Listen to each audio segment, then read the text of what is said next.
Yo, yo, yo, yo. What's up, all you burners, stoners, and potheads? This is Weedman 420 with the Weedman 420 Chronicles. How are all you vipers doing out there? Mrs. Weedman. Mr. Weedman. How the hell are you? Fantastic. You are, because you're back from vacation. Yeah. You went on vacation. But before we talk about that, I need to get normal. I need to get normal. So let's smoke. All right. We are smoking Florida peaches that was grown by our friend Big Earl. Thank you again, Big Earl. We love you. Every strain, Big Earl. Every strain you've delivered has been fantastic. This Florida peaches is lovely. Don't have much information on it, but I will tell you this: it is a very nice, clean, good smoke, nice, mellow high with a little uplift in the thinking, but very body feeling and just relaxing. But can hold a good conversation. Can talk well on it. Can feel absolutely phenomenal. It's terpy as hell. Got a very nice smell. It smells like a Florida beach. It is just fantastic. So great job, Big Earl. I really appreciate the strains you've been delivering, and it's been phenomenal. So I really enjoy it. Mrs. Weedman going for number 2. 3. Mrs. Weedman going number 3. Would you like some? Of course. I'm hogging the steamroller.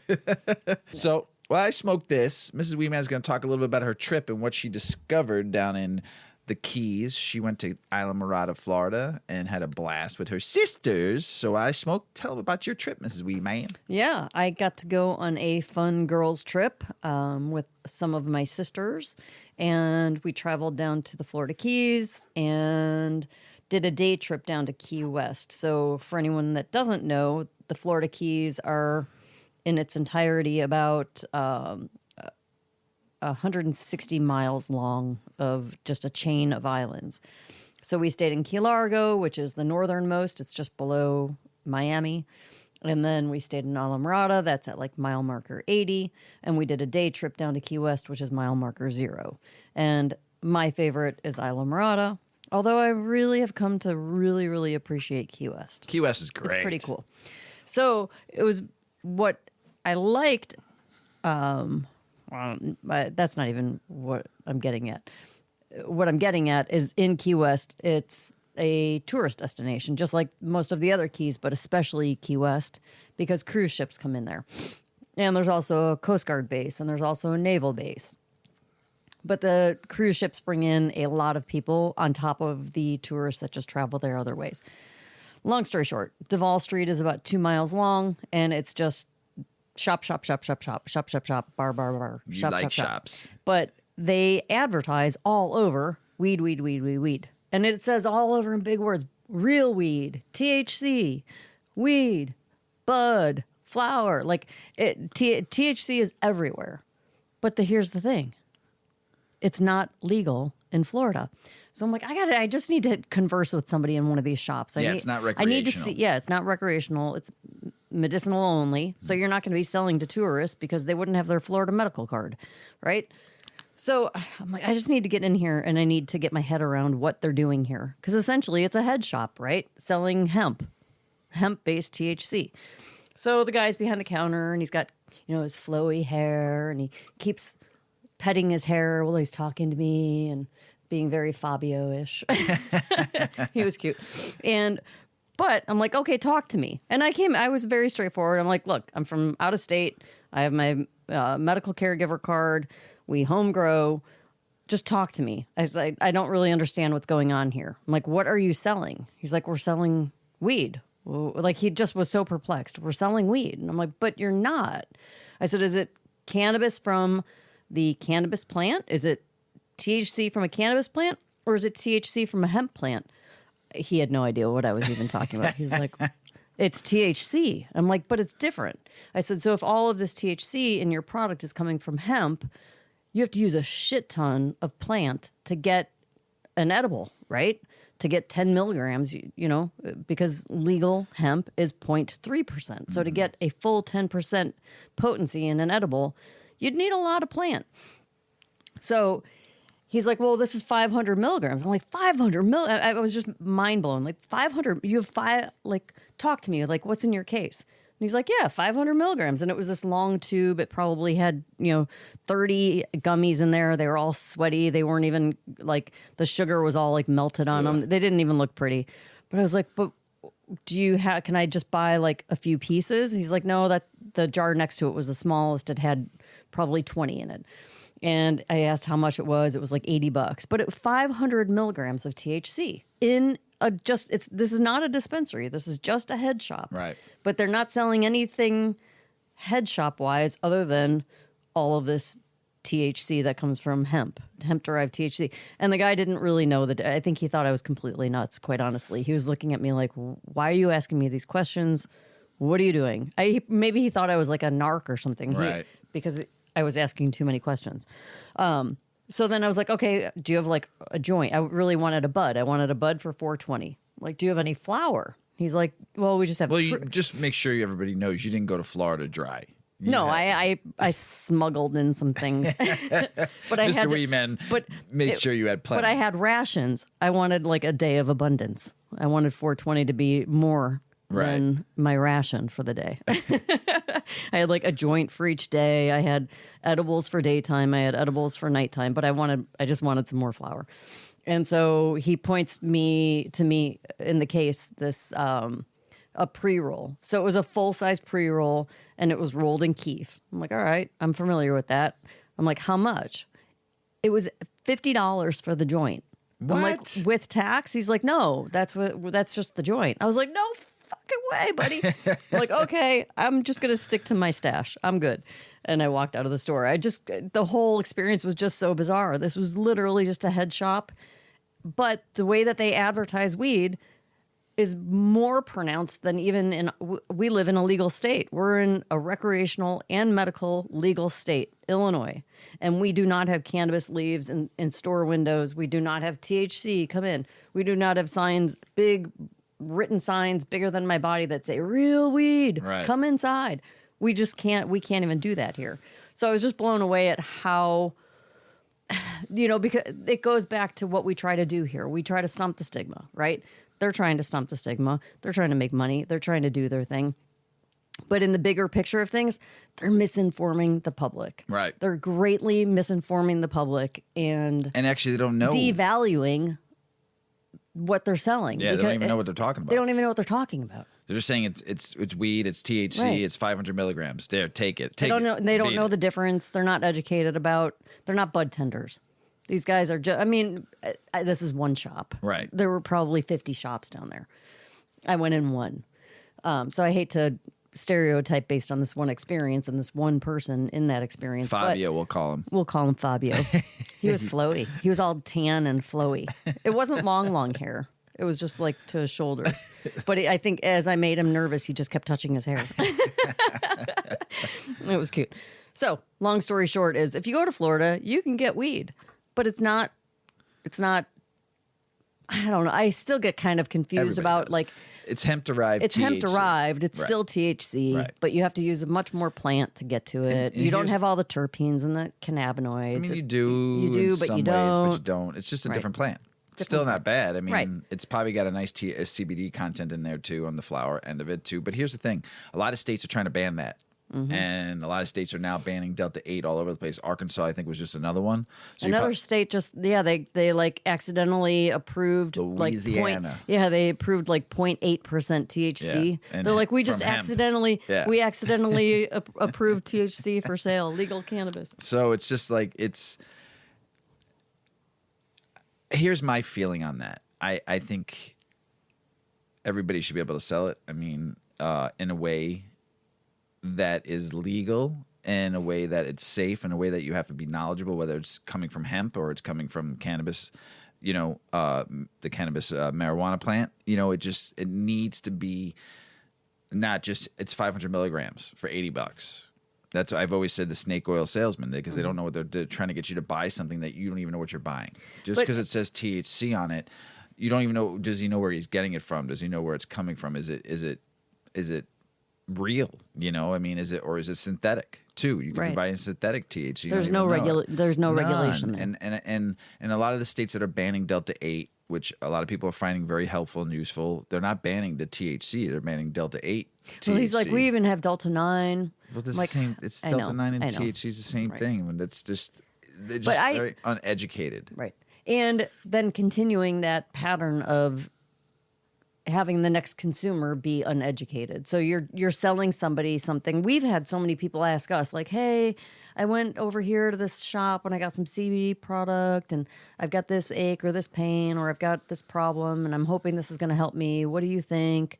And it's like people are just misinformed on quality, on the source of where the product comes from. Huge. And really state regulation. As much as we want our freedoms and we want to be able to do the things that we want to do, regulation in some regard is good To protect yourself. to protect us. So you know that you're getting, number one, you're spending your money on it, and they're taking a shit ton of your money to get legal cannabis in any state. Some states more than others with taxes, right?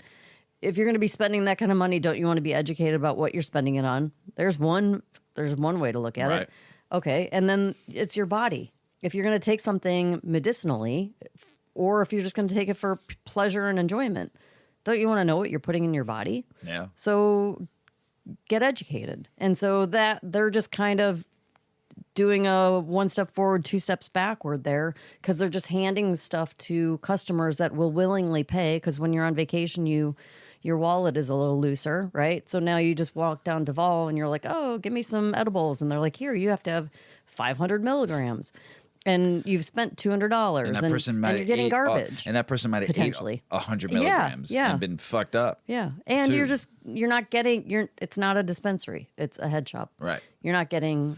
You don't know what you're getting. Yeah, I is mean, what it I've comes been to a down couple really good head shops that in Chicago and in other states too that are really knowledgeable Yeah. that sell CBD and sell And Delta 8. Yes, I want to please. Yes, I'm this not is just- harping on head shops. right. I'm not harping on We the love whole head big shops. picture of Florida.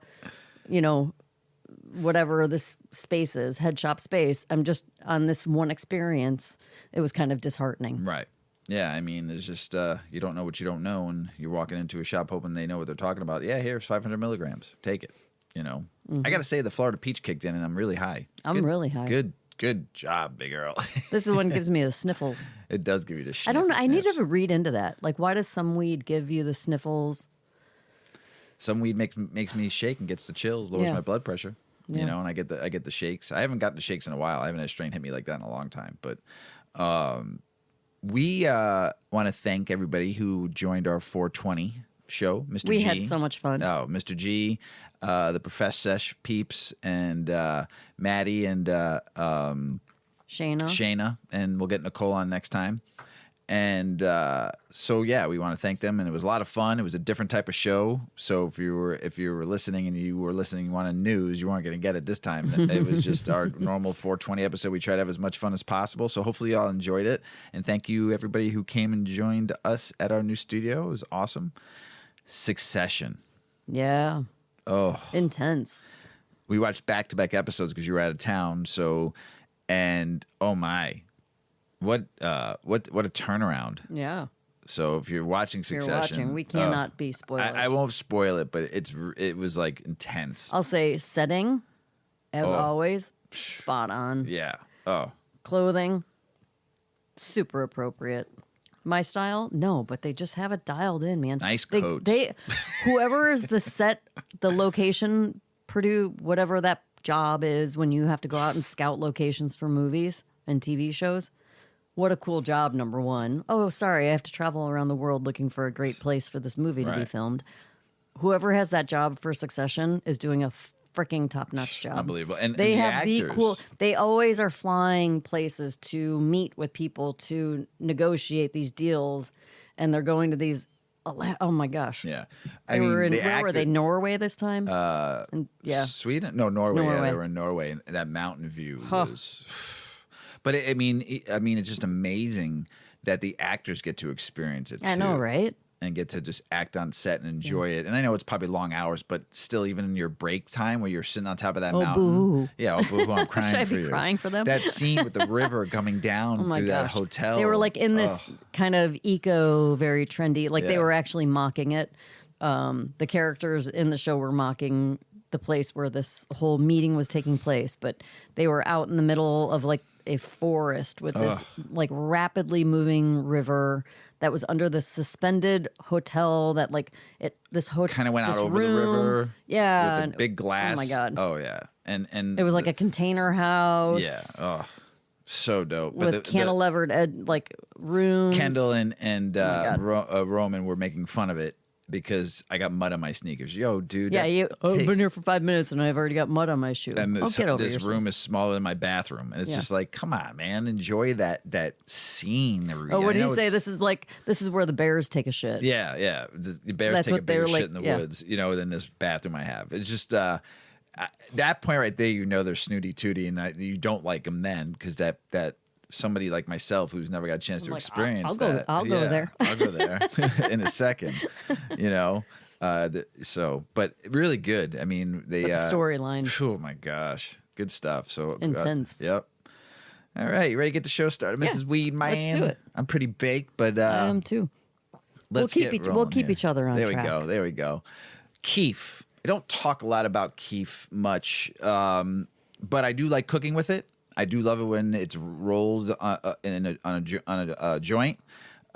It's great for cooking, though, to add to your butter. Oh, my gosh. Does it give it an effect that'll knock your socks off? So what is kief for all you newbies out there? For those interested in learning about kief, let's go over the basics. Kief is a form of cannabis concentrate that comes from the trichomes of the cannabis plant. Trichomes are the small, tiny hair-like structures on the surface and the leaves of the buds that produce THC and other cannabinoids. What exactly is it, and how do you make it, or how can you use it?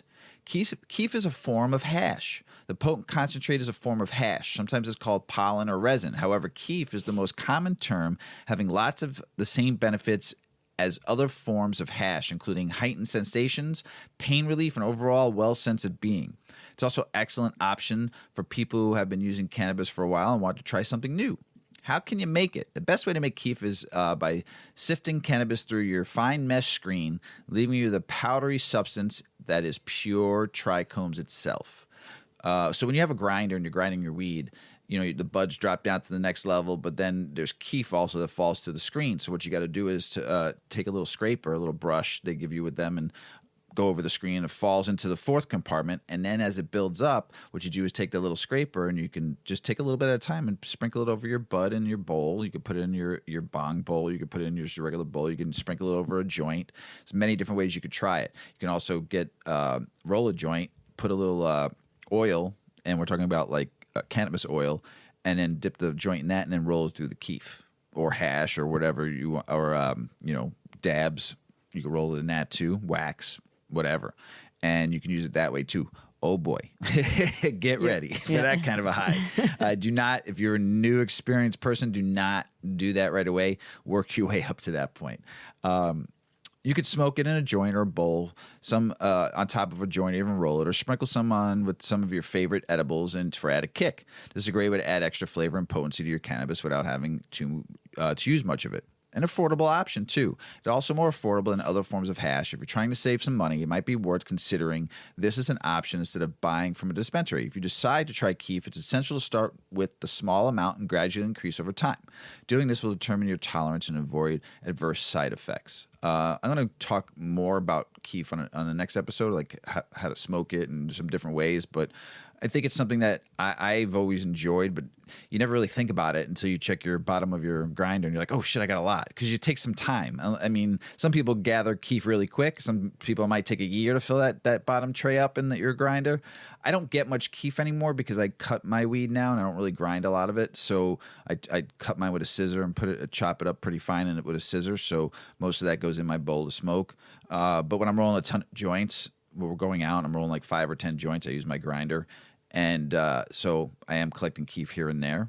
So just remember, though, it is really nice. It's great to cook with when you get enough of it. Put it in your butter. Oh, man. It excels the high pretty quickly. And you get really, really good. So now, smoking weed safely.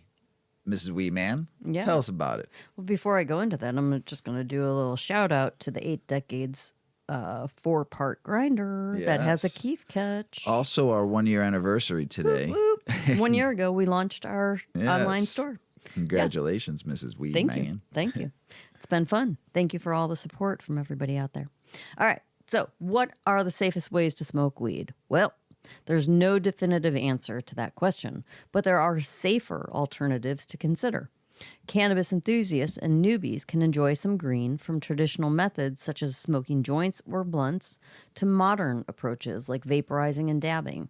But with so many options, finding the best way to smoke weed can be challenging.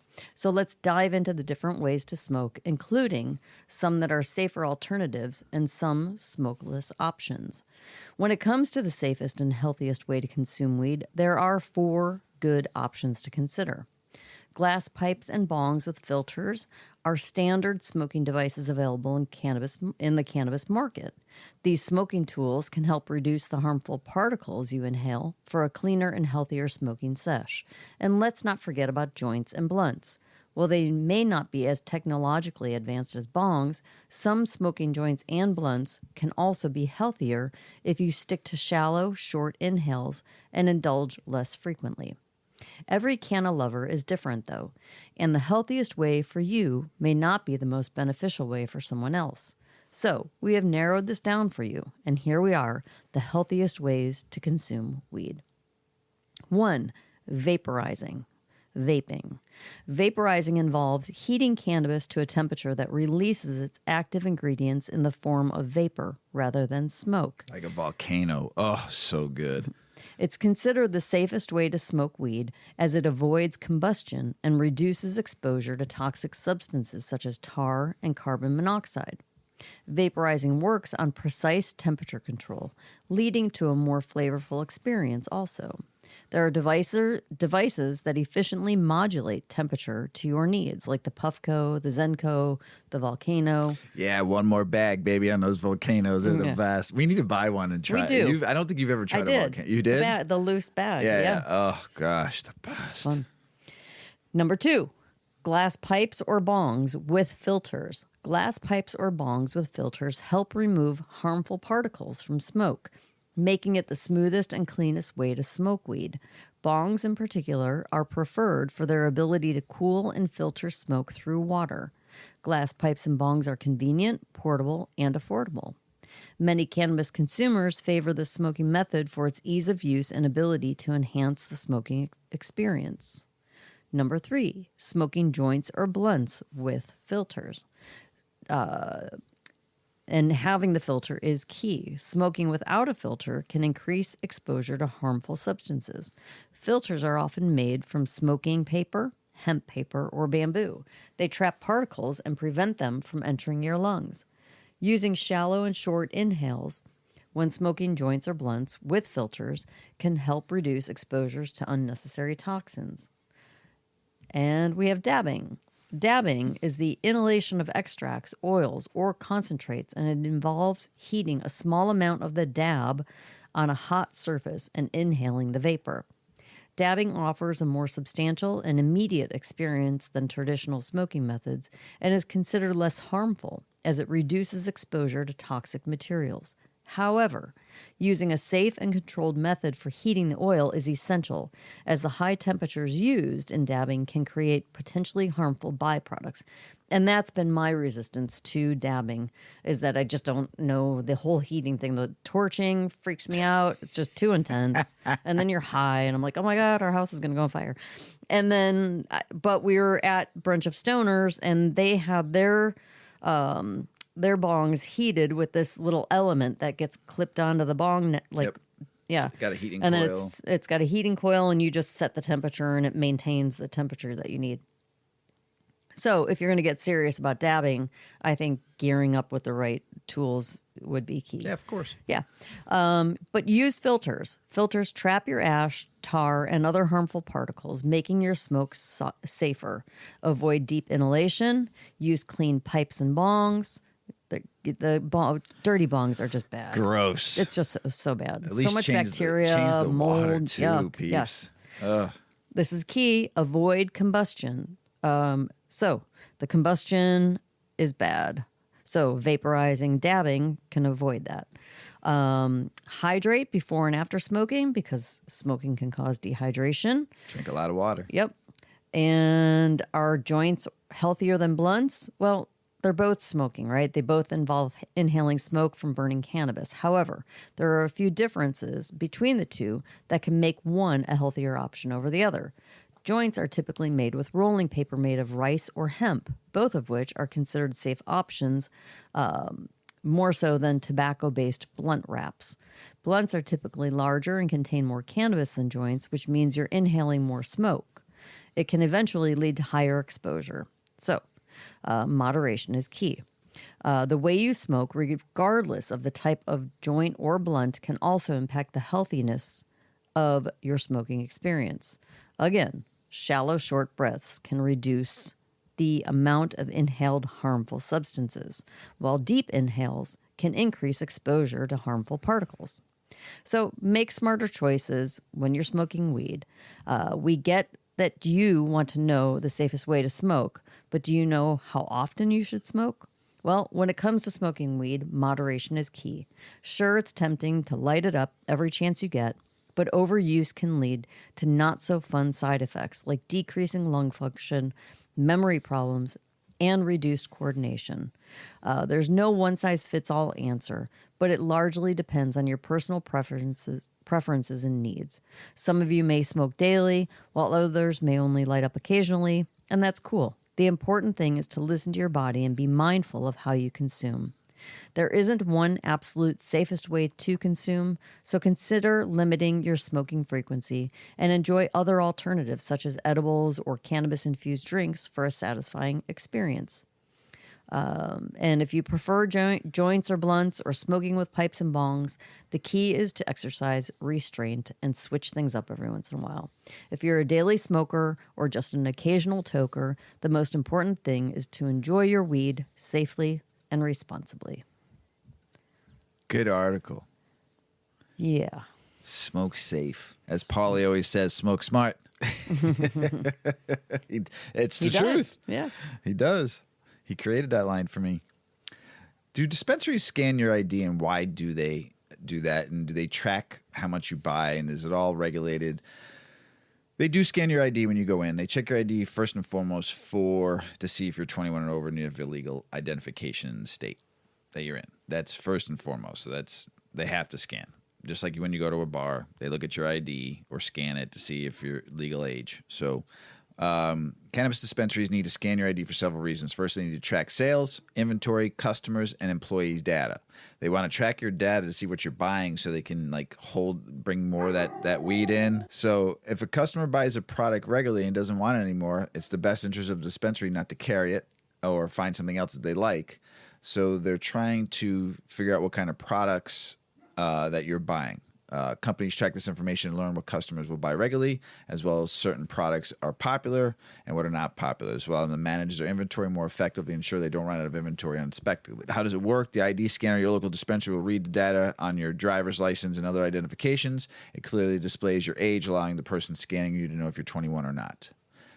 Storing and sharing private data. Do dispensaries track you though your personal information isn't entered into a federal database? Not every visit to every cannabis dispensary is necessarily an exercise of privacy. Cannabis dispensaries vary in their openness about the information they gather. Some are open, while others keep their business practices a secret. Some cannabis stores suggest you provide your private data as part of their loyalty program. Others ask that your contact information in case you have any questions. If you're wondering whether or not your private information is being collected, ask the bud tender before you sign anything. That way, they can make sure it's safe for you to give them the information they need. Legal side of the issue, do dispensaries share information with the government? The answer is no. No state cannabis control board requires the dispensaries to share customer private information. In fact, most dispensaries have strict policies in place to protect their customers' privacy, including only keeping names and addresses for as long as is necessary to fulfill orders. Additionally, many dispensaries are located in states that do not require them to collect any personal information from their customers at all.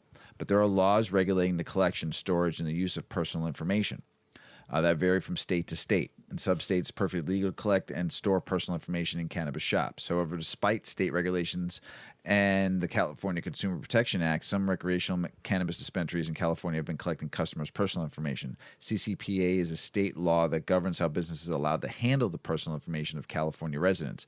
But do all the California cannabis dispensaries track purchases? No, it's just a matter of the particular dispensary where you make the purchase. In Colorado, for instance, customers are not asked to provide any information other than a driver's license or ID when purchasing cannabis or alcohol.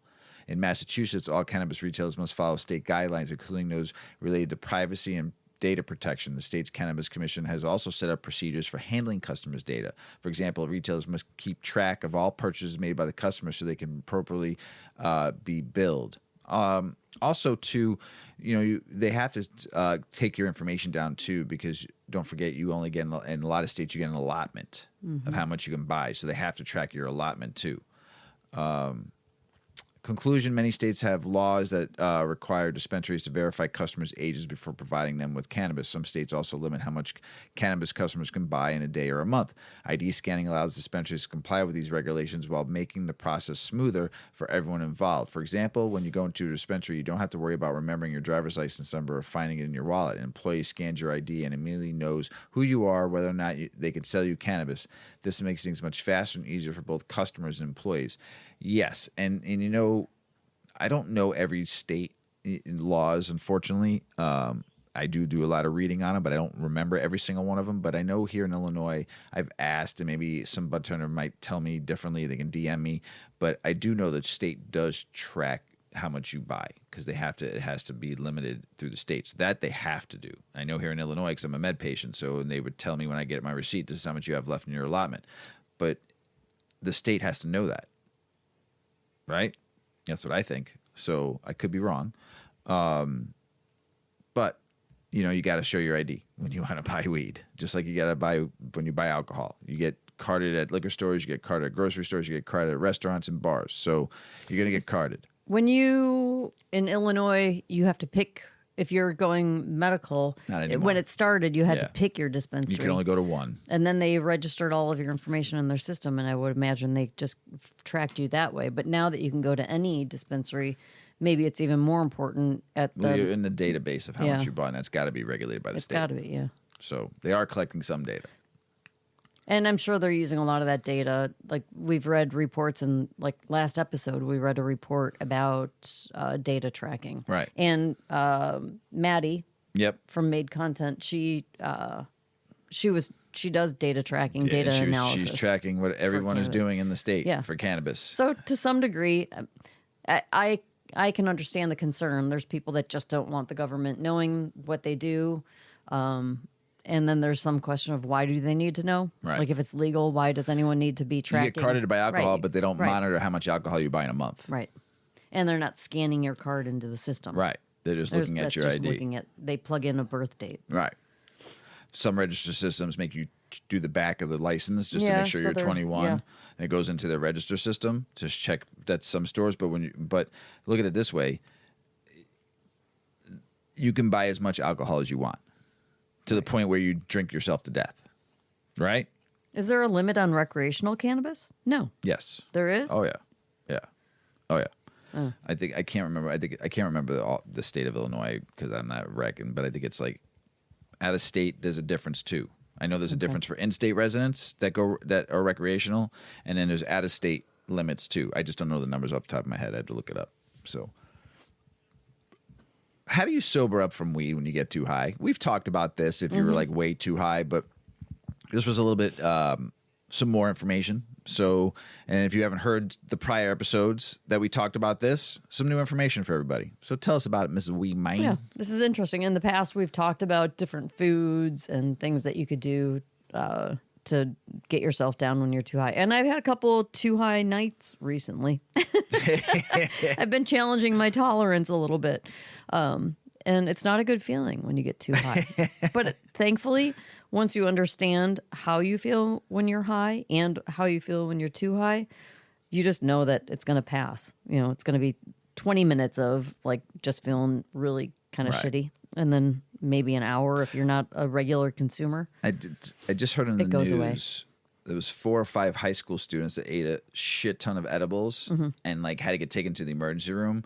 And I think the news was overplaying it, like they were in critical condition and shit like that, of course. So the news was trying to make it out that way because they were high school students and it's weed. They probably bought it off of somebody who got it from a dispensary, or someone made a bunch of edibles with somebody's weed and they bought it off of somebody. Who knows? But anyway, they made it sound like these kids were dying. I was just like, I want to go shake this newscaster and be like, yo, you're fucking up. Well, on the other hand, on the housewives shows on Bravo channel, they were just smoking joints, all the husbands. Yeah, Mrs. Weedman watches that station. I thought that was great. I love that. I love trash TV. I'm just hooked on trash TV. I can't make fun because I don't ever make fun of it because I watch anime. So yeah, hey. I don't make fun of it ever, but it is pretty trashy. It is trash TV. Give me more. All right. How to sober up when you get too high. Getting high in general is very pleasant. I mean, why else do you think people do it? But there's a fine line between the giddy euphoria from a good high and the head-spinning, paranoid, nauseating anxiety that comes from a high when you've consumed too much. Maybe you misjudged your tolerance or got impatient and ate too many edibles while waiting for them to kick in. Whatever the reason, being too high can be a nightmare, and you may find yourself searching for a way to feel normal. So the next time you're not enjoying your high and you want to sober up from weed, follow these tips for coming down faster and safely. Don't panic. Don't panic. I'm dying. Well, THC can cause feelings of paranoia, an elevated heart rate, and extreme anxiety. It's unlikely to cause you any actual physical harm. There's no real evidence linking any adult cannabis use to death from overdose. And while it can be difficult to reason this in that moment, you'll be better off telling yourself that your high will eventually end and that you're going to be okay, and just try to relax. Are you feeling anxious? Don't panic, says Khalid Al-Nasir, co-founder of Raw Garden. Try taking some slow, deep breaths. You can also get some pillows and a blanket to make yourself cozy and more relaxed. Distract yourself. One of the best things you can do when you want to not feel high anymore is to stop thinking about how high you are. This is, of course, easier said than done, so it helps to distract yourself with something you enjoy. Find something that takes you to a happy place, a silly movie, a cartoon from when you were a kid. Just keep it light, Al-Nasir says. If you can handle it, get outside and take a walk. Refocusing or distracting your mind is a great way to regain control of how you are feeling. Yeah, if you walk outside and it's cold, chilly out, like great. 40s, and you're too high, you are popped right back into focus. Yep. Drink water. Drinking water won't flush the weed out of your system, and it won't necessarily sober you up, but it's important to stay hydrated while you're combating the symptoms, like dry mouth and headache, that also may be adding to your unpleasant experience. You should also avoid drinking caffeine or alcohol, as these may exacerbate the symptoms that you're trying to downplay. Eat something. Since weed often gives people the munchies anyway, this should be an easy one. Eating a meal, particularly a very fatty one, can help the THC in your bloodstream metabolize more quickly. Eat something you're going to enjoy, says Al-Nasir. The experience might be more amazing than you expect and give you something else to focus on other than being high. Additionally, a full belly usually sobers up most cannabis users. That's why I always say... and can make you sleepy. Every time I say this, when someone's like, oh, we should eat something, I'm like, no, I don't want to eat. They're like, why? Don't you get... I know, because I have to start all over again. And I'm at a good point in my high, and my body's feeling great. I'm relaxed, and I'm like, I don't want to eat right now, because I know once I eat, I'm going to have to go start all over again. It drives me nuts. I just eat a lot. And you start all over again. And I start all over again. That's your enjoyment. To me, it's like I'm at a good spot. I'm perfectly in my right space. I consumed enough. And now you want me to eat and get when full? You're high and you find the snack that is like hitting the spot, that's a pretty sweet situation to be in. All right, sleep it off. Perhaps the best way to get rid of a high is to sleep through it. And when you wake up, the worst of it will be over. Fortunately, cannabis-infused napping can lead to deep restorative rest, and that is all we probably need, Al-Nasir says. Sleeping is one of the best ways to ride out an intense high. And chew some peppercorns. We've covered this one before. In addition to cannabinoids like THC that are responsible for weed's psychoactive effects, marijuana also contains essential oils called terpenes. These can vary by strain and affect how your weed smells and tastes. Terpenes also work synergistically with THC to affect your high as part of what's known as the entourage effect, where all of the different chemical properties of weed work together to produce your high. Cannabis itself contains over 100 terpenes, and these are also found in other foods. It's believed that different terpenes react with THC in different ways, like myrcene, also found in mangoes, allegedly extends your high if consumed, while others, like pinene in pine nuts, limonene in lemons, and most notably beta-caryophyllene in black peppercorns, are said to combat THC's less desirable effects and end your high sooner. That's why you sometimes hear people talk about chewing peppercorns to reduce their weed-induced anxiety. But Al Nasir isn't convinced, saying, there isn't a one-size-fits-all approach to sobering up from weed. I don't want to suggest the science isn't there, but I wouldn't want to chew on peppercorns or eat black pepper while high. I wouldn't either. I believe there are far more pleasant ways to control and de-escalate the high, but whatever works and gets you where you need to be is just a win. There you go. Yeah. That was a good one. Good education. Whew, I'm out of breath on that one. And you're going to smoke more? I'm going to smoke more. This is good news. Delaware becomes the 22nd state to legalize recreational marijuana, despite the governor's opposition and despite the party he belongs to and fighting with them. But Delaware is the 22nd state to legalize recreational cannabis, marking a milestone. And it's big. It's huge. Huge. It's great. Huge. Another state. Good job, Delaware. Michigan pricing keeps on going down, but their February sales were over $200 million. In March, it was over $200 million if you included med. But the prices keep on going down. But it's just volume upon oversupply and overabundance, cheaper prices. But people are coming all over the Midwest to go to Michigan to buy their cannabis now. Their weed, their flower, their bud, their edibles, their tinctures, their RSOs, their concentrates. Everybody's going to Michigan. The stuff's phenomenal there too, by the way. So, but is so many people growing in Michigan, and there's so many stores. So of course, price compression was going to happen, and it is happening. And you can get an ounce of weed for. Someone told me they got an ounce of weed for $45. Dang. I don't know how good it was. They said from what they told me, they said the weed was it was decent, but I'm just saying. I mean, we were just seeing $75 ounces. So, I mean, they keep on issuing new licenses. There's, it's just growing, but they feel like it's going to stabilize eventually. And, but you can't argue with the price. There's still, here's what I'm going to say. For anybody that really thought that you were going to get into the cannabis industry with competitive businesses across the state and you're going to be a multi-millionaire making $100 million a year, you fooled yourself. This business is a good business that everybody can make a good living. You can make $250,000 a year for your owner of a dispensary if you do it right. If you're a cultivator, you might make $500,000 a year for owning a cultivation, but every one of your employees are making good money too, and they're happy coming to work, and they're doing their job correctly, and you're teaching them and educating them correctly, because there's still not enough people to grow in any state. So you have to keep people happy so they don't leave. Everybody can make a good living at this. I've been saying this for a long time. Do not be greedy. Do not be a fucking punk and think that you're going to be millionaires. I mean, some people might own 10, 15, 20 dispensaries. It's like a McDonald's franchise. You're at that point now. A McDonald's franchise owner for one store makes about $100,000 to $115,000 a year. Could be more now. This was back in 2010. I found that out. So if you own 10 stores, now you're making $1.5 million. Okay?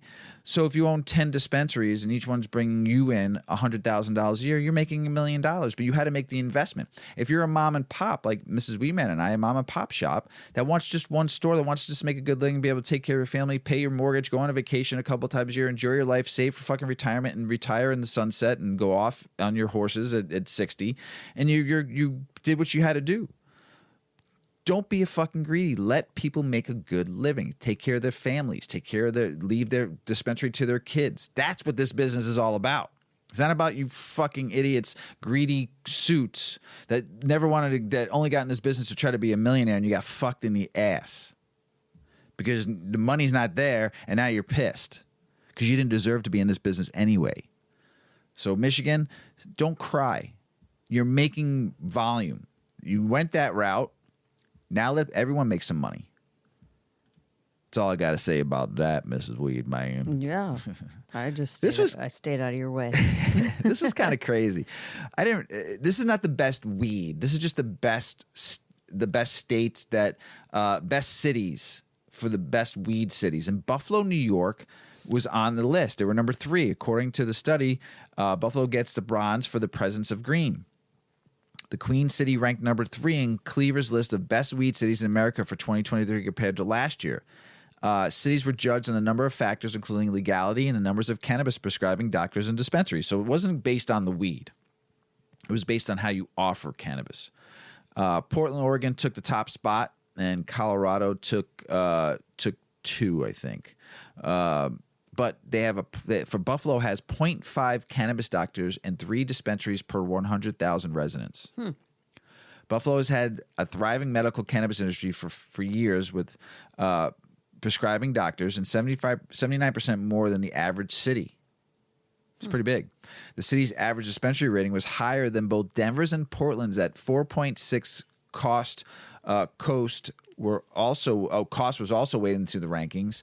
And Cleaver says in Buffalo, the average price of a high-quality weed is $270, while mid-quality cannabis came in at $226. I don't know, that's got to be an ounce. So it doesn't say here. So Buffalo saw a significant rise in the rankings compared to last year when it was ranked number 17. So that's pretty awesome. You never would have thought about that. Washington State could soon legalize interstate cannabis sales. Will feds stand in the way? Interesting question. We'll keep an eye on that one because it's going to be interesting if they go. They've been trying to pass this bill and want to do it for a while. You know what? You politicians sometimes make me nuts. Cory Booker calls cannabis a dangerous drug and says he's frustrated with non-diverse industry. But you want it legalized. You're trying to legalize it. And then you're telling people that it's a dangerous drug. Well, one, it's not a drug. It's a plant. Comes from the earth, and I will argue this with anybody that wants to argue with me about this. And I've had people say this to me, and I've watched some doctors talk about this, and some other. It's not a drug. Sorry, it's not a drug. It's not synthetically made, even though there is some synthetic shit. But if you get plant, if you think it's a drug, come talk to me. I'd love to have a conversation with you and try to change my mind about it. You'd lose. But it's just he discussed. Is this? I just don't even want to talk about him anymore. I think he's just a fake and a phony, and I'm sorry, everybody out there, if you support him. But just to say it's a dangerous drug, but then you're trying to get it legalized through the government to pass federally. Why? Because you want your pockets filled? That's just my opinion. Texas House will vote on cannabis decriminalization and expungement bills. Go do it, and I think it's this week they're doing it. So good for you. Madison, Wisconsin, Republicans are trying to put together a medical pot legalization. We'll see what happens. They just need to come across the table and do it together. Jersey, place I was born, the industry is having a tough time. The small business owner is having a tough time because the state is filled with a bunch of MSOs, except they kicked out one MSO. But they did the opposite of what some other countries and some other states have done. Jersey let the big boys come in, and it's knocking all the little people out. The mom and pop shops that deserve it, not the big MSOs. So we'll see what happened with Jersey, the place I was born. Last year, it did $228 million of legal recreational cannabis, and they got $20 million in tax revenue from it. So it's going to get bigger. There's not a ton of dispensaries there yet, but just crazy. Bipartisan bill to legalize cannabis for military veterans reintroduced in both chambers of Congress. Good. You shouldn't even just. Oh man. North Carolina lawmakers filed recreational cannabis legalization bill. Like not even med. They filed recreational. House Bill 626 was filed by 4 Democratic members of the House of Representatives with co-sponsorship from 8 of their colleagues. If passed by the state legislature and signed into law, the bill would legalize the possession of small amounts of cannabis for adults aged 21 and older. Let's go North Carolina. I want to go to Asheville and smoke some weed. I posted this last week, but we did the 420 show, so Mrs. Weedman's going to talk about American women, and this dumbfounded me, like how much they still hide their use. So go ahead, Mrs. Weedman. Yep. 37%, get that, 37% of American women consume cannabis. Over a third. But most of it keep it a secret from parents, children, and coworkers, the study says.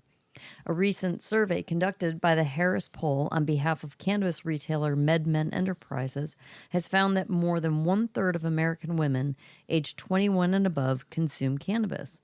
The survey conducted from February 28th through March 2nd of 2023 covered 1,020 women aged 21 or more, and it also revealed that 1 in 4 women are using weed at least once a month. The survey also found that women primarily use cannabis for therapeutic reasons such as anxiety relief, better sleep, and pain relief. According to information procured exclusively, the survey also uncovered that the majority of female cannabis consumers keep their cannabis use secret from their parents, their children, and their coworkers, with 65% of them saying that there are people in their life who do not know they use weed, suggesting the stigmas around cannabis still linger.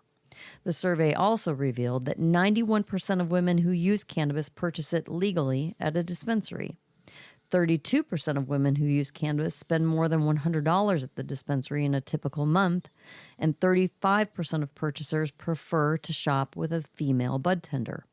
Also, 57% of women prefer edibles as their method of consumption, followed by 43% who like flowers and pre-rolls, and 39% with vaping.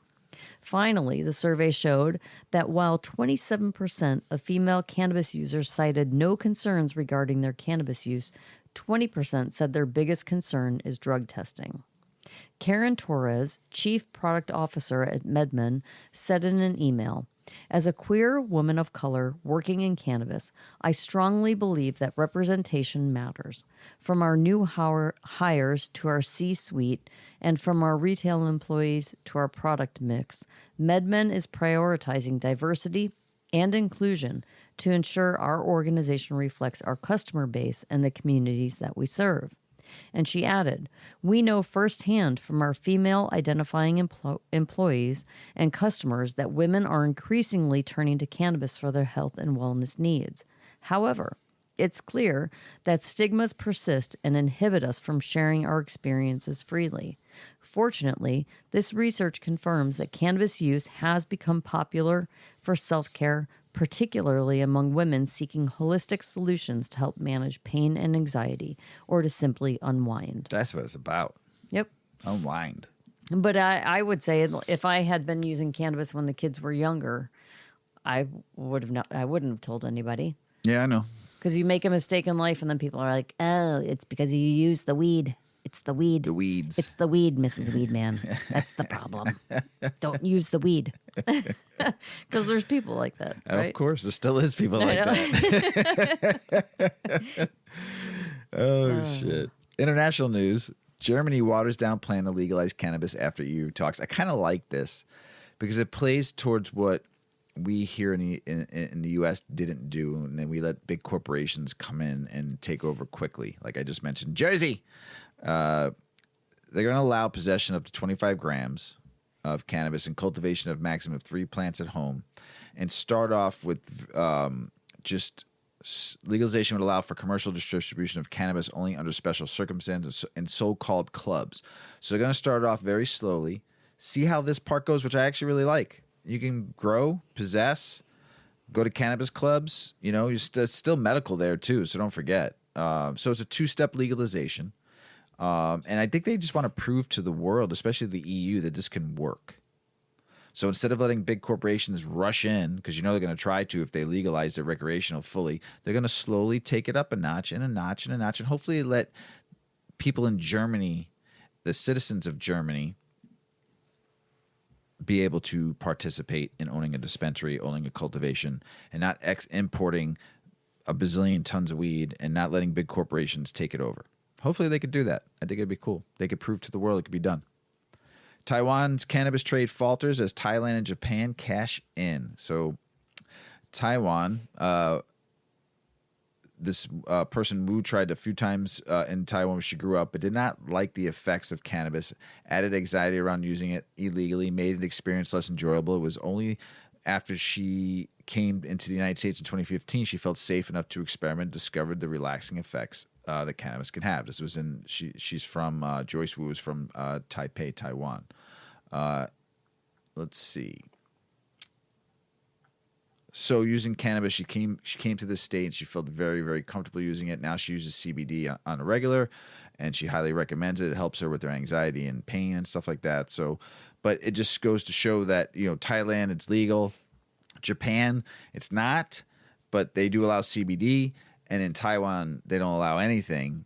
And then coming to a different country and getting the true experience, because you don't feel harassed, you don't feel like the law is going to come and get you, you're going to get arrested. You come to a state and you learn about cannabis that's legal, or a country that's legal, and you feel more comfortable, and you experiment and you get better and you learn more and you realize how good it is for your body. So good for her. Ireland's first cannabis treatment tracking app is now here. Finland bans HHC, but it's also, I'll talk about it in a second, and Sweden to follow. Israel's medical cannabis industry stalls. Cannabis advocates hold a big march in Taiwan, so to get cannabis legal, THC. So we'll see what happens there. Now, Finnish Parliament, after 420's peak, MPs approved cannabis could become legal, regulated, and taxed in Finland. And Citizens Initiative aiming to legalize cannabis will go to Parliament for consideration after it passed the 50,000 signature mark on World Weed Day 420. So good for them. That's awesome. So we talked about this family a couple episodes ago, a family that was arrested for cannabis and had their 5 children taken. Mm-hmm. Yeah, so we got some good news. Yeah. So a black family in Tennessee was reunited following their cannabis arrest. 5 children got to return home from DCS custody. Tennessee patrol officers pulled over a black family in Coffee County, Tennessee in February because of tinted car windows. After conducting a vehicle search, the officers found 5 grams of cannabis. Bianca Claiborne and Deontay Williams and their 5 children their 5 children were subsequently placed in the custody of the Department of Children's Services. And Williams was arrested for cannabis possession, considered a misdemeanor in the volunteer state. After nearly 2 months, these poor kids were taken away from their family. The children were because he had, what did he have? 5 grams of cannabis. So let's disrupt this whole family. Okay. After nearly 2 months, the children were returned to their home, because that's not tragic, right? And that was reported by Tennessee Lookout, and the attorney was Courtney Teasley. The family is planning a celebration in their hometown, Teasley said. We will follow up with a press conference and celebration in Nashville in about a week or so, after the family has gotten time to enjoy their time together and reclaim so much unnecessary lost time. So what exactly happened here? Well, in addition to having tinted windows, car windows in Tennessee must allow more than 35% of light in. The Tennessee Highway Patrol says Claiborne and Williams were also driving in the left lane, and it's a passing lane. Okay, that sounds like predatory pullover there. The Georgia-based family was traveling to a family funeral in Chicago, while Claiborne has been cited and released with her 5 children, who are ages 7, 5, 3, 2, and 4 months. The DCS appeared 6 hours later. Urine drug screens showed Williams had tested positive for THC, while Claiborne tested negative. following the juvenile court hearing in March, the DCS then took the children into custody. How traumatic. It just seems so traumatic. So traumatic. So traumatic. So is this a case of racism? Theda Murphy, executive director of the No Exceptions Prisoner Collect. Okay, I'm really high. Is this a case of racism? I'm going to start this over. Theda Murphy, executive director of the No Exceptions Prison Collective and one of many family supporters, blasted the state of Tennessee, saying it has no love for black children. I'm here to tell you that this is 2023, not 1823, Murphy said. We are going to fight for our children, and we are going to win. The DCS maintains that many of the agency's frontline workers are from black communities. The case managers that are working on this case, they come from diverse backgrounds. Alex Dennis, a spokesperson for the agency, said a month ago. In Tennessee, both medical and recreational use of marijuana is still considered illegal. Crazy. A push to legalize medical marijuana statewide died in the Senate Judiciary Committee last month. So, these poor kids, the whole family's life got disrupted over 5 grams of weed and driving in the left lane, because that never happens, right? Nobody drives in the left lane. Better pull them over. Ugh, crazy. Yeah. Well, I'm So glad. thankfully they're all together. Yeah. They're reunited, and hopefully this can, in a short period of time, be behind them. Yeah. Yeah. Man, Tennessee, that ain't right. Relax. I know. Relax. I got my next They need some weed. Yeah, I got my next presidential candidate. I'm so stoked that he's running. Who? Afroman officially enters 2024 presidential race. Vote for Afroman. You know who just got to meet Afroman? Who? Ann Alchin. Oh, damn. Yes. So we had man. author Ann Alchin on our show, last month, and with her cookbook. And she was out doing, I think, some sort of event around her book, and she met him. I was like, Nice. "Oh, very cool. Good for her. I know. I want to just vote for him. I'll be excited. He's running. Let's see if he makes it all the way through. Cannabis commander in chief, pothead of state, it says here. Pothead of state. It's pretty good. But he actually had a nice thing he put on Instagram about, inflation is out of control, the economy is in shambles, housing market is staggering, politicians are corrupt, bad apples are allowed to remain in law enforcement amongst our noble and brave officers. Medicinal plants are criminalized while pharmaceutical companies enrich themselves on chemicals with unknown side effects. The media sows the seeds of hatred 24 hours a day, 7 days per week, 365 days per year. The attempt to divide based on race, religion, gender, sexual preference, and every other category that they can think of. We need a candidate that could truly elected by the people and for the people. We need a man that can step up and lead with a firm hand. The people are starved for the commander-in-chief that leads from a place of love, not hate. In these dark times, we need a leader that truly embodies the American dream.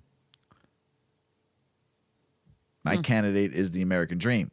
Who better to lead the criminal justice reform? The man who has traveled through the complete metamorphosis of the justice system. A man who entered juvenile hall as a tadpole and hopped out of prison as a bullfrog and is still the American dream. The most rejected, disrespected. He went on for a job he has never selected and still the American dream. The acceptable reject. The original hungry hustler, a representative of the blue state of California and the red state of Mississippi, our cannabis commander-in-chief, our pothead of state, who better to hold the highest office in the land and the highest and flyest play in the game. He is for the black man, Mexican, even poor white, all humans being that have no rights. So put down your past and pick up your future. It is my immense honor and pleasure to formally announce Afroman as the independent candidate for the President of the United States. Go Afroman. He's got my vote, and I like his setup. He's wearing a nice fucking outfit he's got on. It's great. He's got my vote. You believe me, if he makes it all the way to the end, if he can make it through the primaries and run as an independent, I'm voting for him. Just run as an independent, Afroman. Watch the world change. All right, this story. I didn't know if I was going to talk about it or not because it's just could be just another group trying to say they created the 420. They created 420. The crazy thing about it, it's they're from the same high school, went to this high school at the same time as the Waldos. They call themselves the Beebs.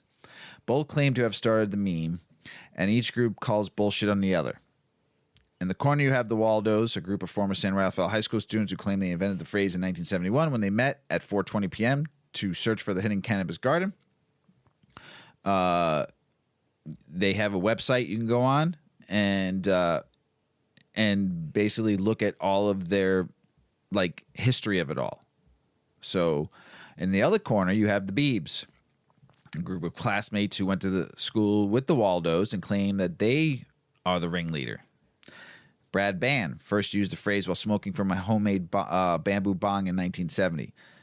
So Ban was smoking pot with his friend Dan Dixon's house on a Saturday afternoon when, according to Ban, Dixon asked him what time it was. Ban looked at the clock and said it was 4:20 p.m., adding, "We should load some bong loads."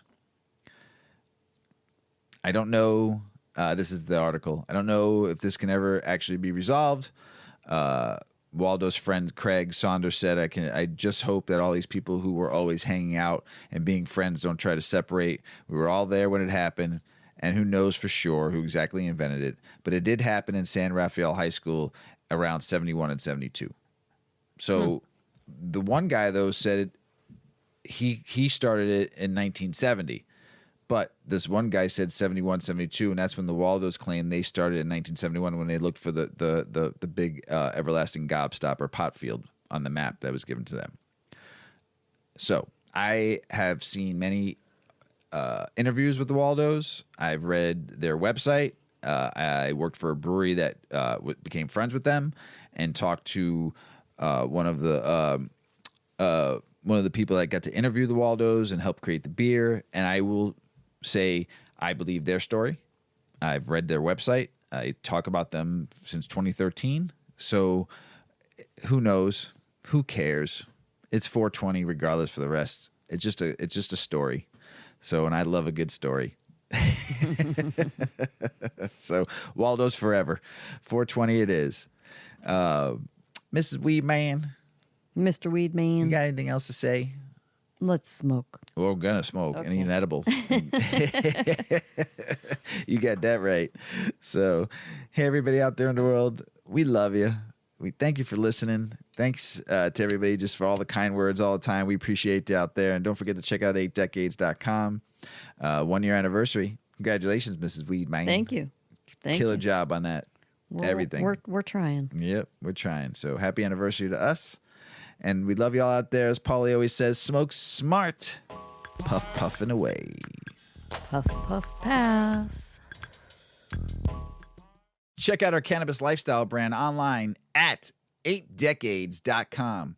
Our custom smokes and accessories are perfect for your coffee table, bedroom nightstand, or kitchen counter. They're designed for you to show them off. The Canna community is also loving our hemp and cotton blend t-shirts, sweatshirts, scarves, and hats, finished off with our 8 Decades logo. We've got some awesome long-lasting goods that will be your favorite for years to come. 8 Decades, because a 9th decade of cannabis prohibition isn't acceptable.